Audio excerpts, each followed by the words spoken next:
we think that if we shop too much with you, then you have more than me. That's back to that greed and selfish and envy and jealousy that we have for each other, that we were taught to have for each other. Okay? And so we'll turn traitor real quick.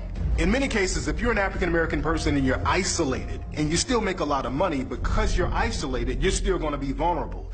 So a lot of times when you move and shake around people in the dominant society and you're vulnerable and you're isolated, they'll still try to play you a certain way. They'll still try to put you in a certain bag. They'll still try to marginalize you, even though you are at the same level as them financially. You know, I got onto a yacht one time, and Tommy Hilfiger was there. We was out in Cannes, and Tommy I met before, a cool guy, was like, "Hey man, what's up, Nas?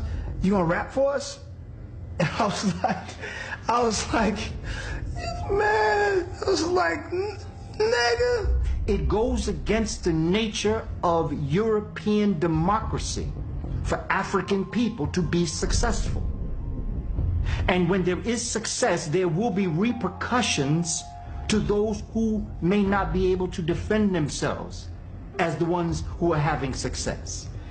And it's important that we as a people understand this and protect our people from this concept. Europeans do not share power with African people. That's rule number one of white supremacy. That's why you do not see multinational corporations that are co-owned equally by Europeans and Africans. It don't happen.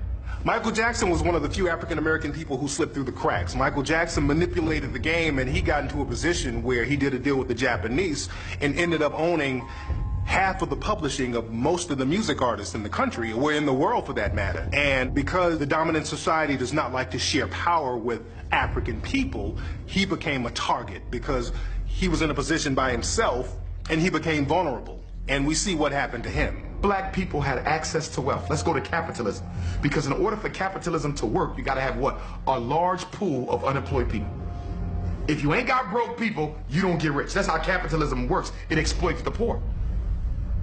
If half the black people in America had access to the loans to put their business into play, would there be enough of us to work? You see that problem? You can't have too many people having their own business because now McDonald's and Macy's and everybody else and Ford ain't got people to slave for them. And that's one of the reasons they mass incarcerating black men. We need workers, and we can't get them on the street no more. So we're gonna lock y'all up and force y'all to work.